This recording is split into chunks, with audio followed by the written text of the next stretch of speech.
Halo semua, selamat pagi, siang, sore, dan malam bagi yang tinggal di Indonesia dan sekitarnya.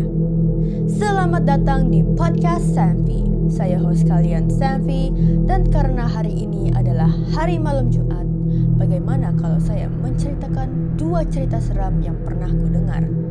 Menarik tidak? Widih, asik nih ya. Ya sudah, gak pakai lama. Sebelum kita mulai, bagi yang di bawah umur 13 tahun, mohon didamping oleh orang tuanya supaya tidak diculik oleh wewe gombel ya teman-teman. Mari kita mulai dengan cerita pertama kami. Cerita yang pertama ini menceritakan tentang hantu legenda yang berasal dari Meksiko dengan nama La Llorona. Dahulu kala, di sebuah desa pendesaan di Meksiko, hiduplah seorang wanita muda bernama Maria. Dia berasal dari keluarga miskin, tetapi dikenal di seluruh desa karena kecantikannya. Suatu hari, seorang bangsawan kaya sedang berkendara melalui desa dan berhenti di jalurnya. Dia telah melakukan perjalanan ke seluruh dunia, tetapi belum pernah melihat orang seperti Maria. Dia tahu dia harus memenangkannya. Maria dengan mudah terpesona oleh pria yang berbicara halus dan menerima lamaran pernikahannya yang segera. Keluarga Maria sangat senang bahwa dia akan menikahi pria kaya seperti itu.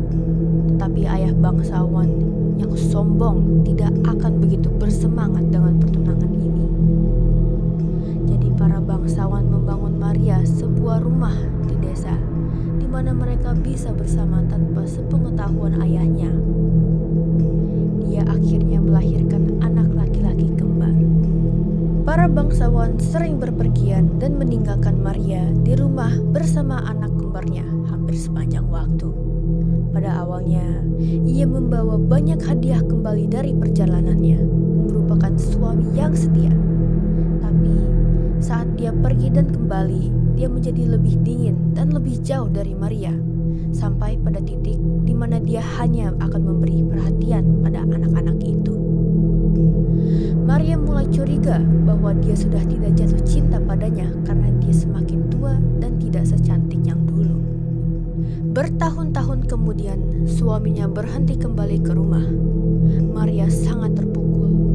Dia benar-benar mencintainya. Desas-desus mulai menyebar ke desa dan reputasi Maria tercemar.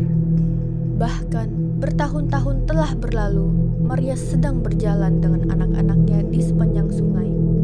Ketika kereta kuda yang akrab berhenti di samping mereka, itu adalah mantan suaminya. Tetapi yang duduk di sebelahnya adalah seorang wanita muda dan cantik yang mengenakan pakaian yang sangat mahal. Para bangsawan menyapa anak-anak dan membuatnya sangat jelas bahwa dia sengaja mengabaikan Maria. Sudah jelas baginya sekarang mengapa dia pergi. Dia telah menemukan seorang wanita kaya yang lebih muda yang akan dibanggakan ayahnya. Mereka pergi meninggalkan Maria dan benar-benar syok. Bagaimana dia bisa tidak menghormatinya seperti itu? Dia marah dan terhina dan patah hati sekaligus. Tanpa pikir panjang, dia melemparkan anak-anaknya ke dalam air yang mengamuk. Baru setelah dia melihat tubuh terapung mereka di hilir sungai, dia menyadari apa yang telah dia lakukan. Putus asa, dia melemparkan dirinya ke sungai dengan harapan dia bisa bersatu kembali dengan mereka di akhirat. Namun, bukan itu masalahnya. Maria telah melakukan dosa-dosa besar, yaitu pembunuhan dan bunuh diri. Jadi sekarang, dia dipaksa untuk menjelajahi bumi antara dunia fisik dan spiritual selamanya, mencari Eon untuk anak-anaknya. Dia disebut dengan La Llorona, wanita penyapi. Ini cerita sedih gak sih? Kayak dia ditinggalkan suaminya yang dia sangat cintai, tapi dia malah menemukan cewek lain. Kalian berhati-hatilah jika bertemu dengannya suatu hari nanti. Tapi kalau mau tetap aman, bawa teman saya aja nih. Dia pengusir setan yang sangat handal. Karena dia tuh pernah pegang-pegang paham aroma mendalam kuntinya itu. Jadi bau dia aja ya. Aman kok, tetap aman. Gaslah, lanjut ke cerita yang kedua, yaitu El Sibong. Bertahun-tahun yang lalu di Los Llanos, Venezuela, ada seorang anak laki-laki yang tinggal bersama ibu, ayah, dan kakeknya. Orang tuanya tidak bisa mengatakan kata tidak kepadanya, sehingga pada gilirannya bocah itu menjadi sangat manja. Dia akan berteriak dan melempar barang sampai dia mendapatkan apa yang diinginkannya.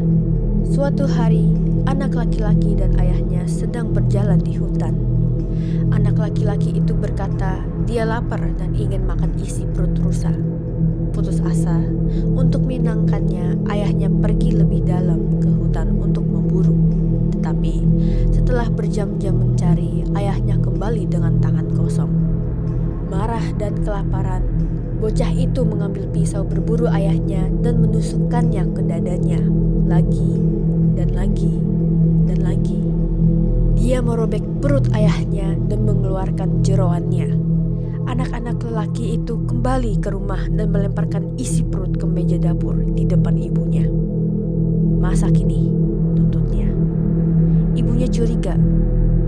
"Dari mana kamu mendapatkan ini?" Dia bertanya ragu-ragu. "Aku mendapatkannya dari ayah," dia menjawab dengan santai. "Dan di mana ayahmu mendapatkannya?" Dia menumbuhkannya di perutnya.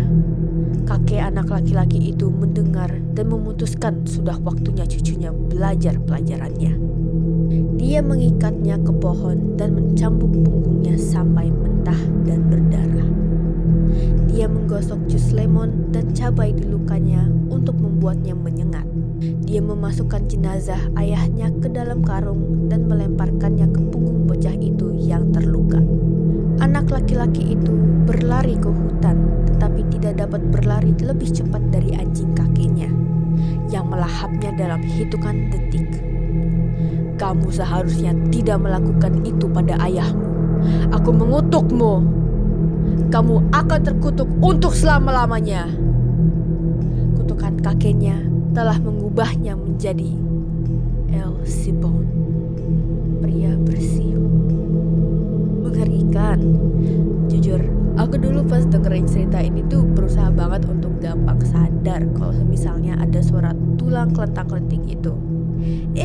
Tapi suka kebablasan tidur gitu loh. Ini ceritanya seperti dapat mengajarkan bahwa menyebut kata tidak itu adalah hal yang bagus.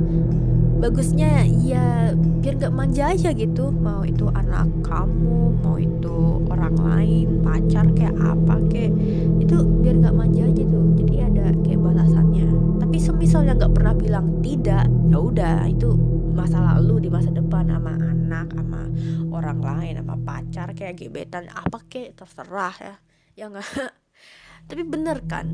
Itu bakal ribet banget ngurusinnya. Karena ceritaku habis untuk hari ini, mari kita tutupi acara ini dengan quotes harian, yaitu di saat kamu bingung harus memilih jalan, pilihlah tidur biar gak pusing. Asik.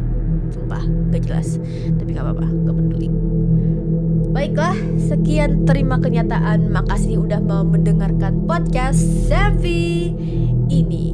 Saya izin tidur dan bye-bye.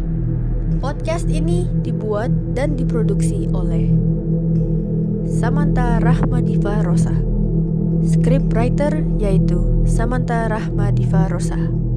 Ide cerita dari Legenda Mitos Meksiko.